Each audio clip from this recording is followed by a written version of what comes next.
Well, Ken, the big game lived up to all the hoopla. So seldom does a big matchup like this live up to all the pregame hype that we were talking about all week, but this one, Florida State and Miami seem to have a way of doing that when they play.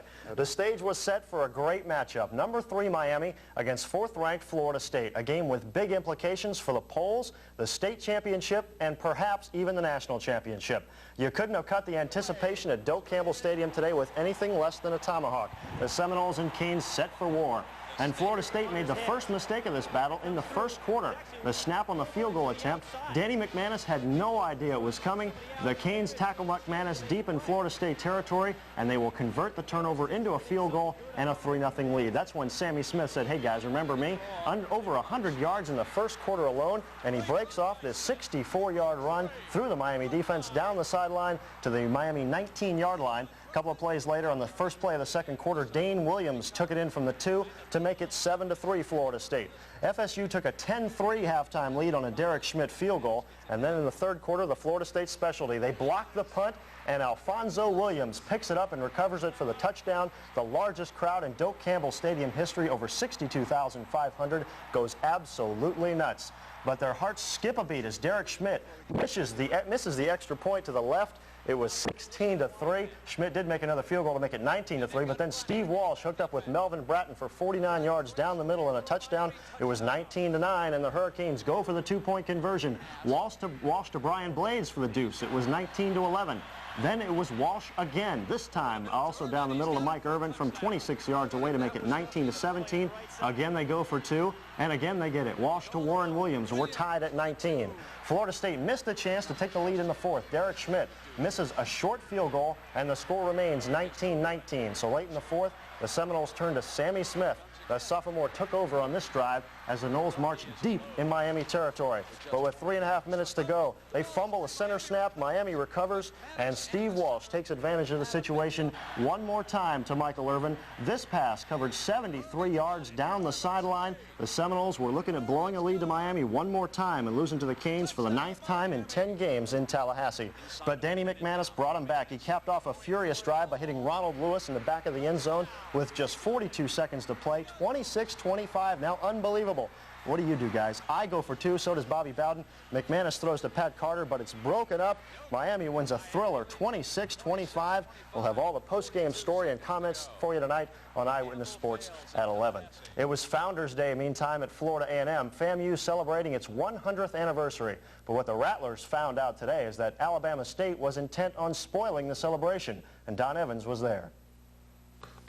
It was an ill wind that blew no good at Bragg Stadium this afternoon, and Craig Hall's first pass followed that wind right away from Reggie Jones, but it was a lateral, and Billy Raycox came up with it at the Rattlers 32, and then All-American Brad Baxter did the rest, carrying Rattlers with him from the 5, and the home team was playing from behind again, trailing 7-0, and then another mistake by Hall only 3 plays later. Nice move to get free, but then he threw it right to Edwin Ross, who blew it back all the way 53 yards.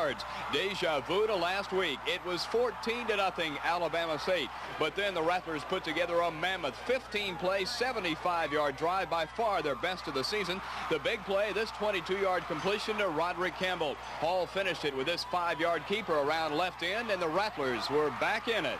That was the first hopeful sign for the Rattlers offensively, but they still trailed at halftime 14-6.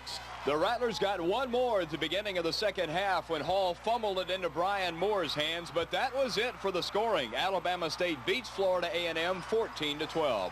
Don Evans, Channel 6, Eyewitness Sports.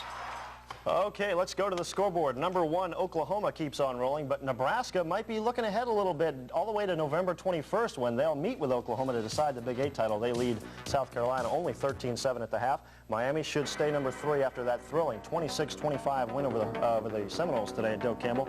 5th-rated Notre Dame taking the weekend off. They've got Pitt next week. Auburn and North Carolina were tied 3-3 at the half. The Tigers wake up in the second half to win 20-10. Florida is at LSU tonight at 7:30. Clemson's off this week.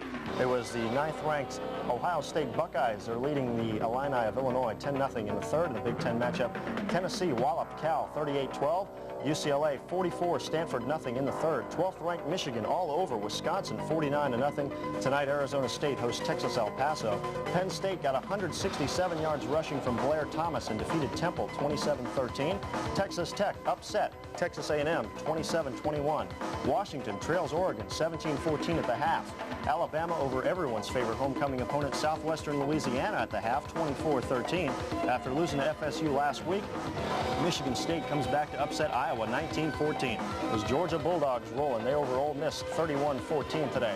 NC State shut out Georgia Tech 17-0. Florida State's next two opponents, Southern Miss and Louisville, play each other tonight. Kentucky over Ohio U 28-0. Over at 28-0. Virginia Tech dropped Navy 31-11. Wake Forest over Army 17-13. And Syracuse is now 5-0 for the first time since 1959 after beating Missouri today 24-13. Final score just in, Valdosta State is now 4-0 after beating Jacksonville State today in Alabama 27-10. In baseball, the Toronto Blue Jays and Detroit Tigers are trying to decide the American League Eastern Division title. They're not having much luck right now. In Detroit, the Tigers and Jays are in extra innings, tied at 2. And if the Tigers win, they clinch at least a tie for the crown, and it would take a Toronto win tomorrow to force a playoff on Monday. If Toronto wins today, Detroit would have to win tomorrow to force that one-game showdown. And finally, today, October is living up to its reputation as a good fishing month. Sunday, the forecaster showing a whopping 14 good hours of activity. Check it out around sunrise from 4 to 7 a.m., the big period from 9 till 3. Little action going on in the late afternoon and evening hours. But if you can go outside and do anything after watching that game today, I don't know, you got more than I've got because I'm worn out. I understand. So no Mohawk haircut for Chief Bobby Bowden? Apparently not this year. Okay. All right. Thank you.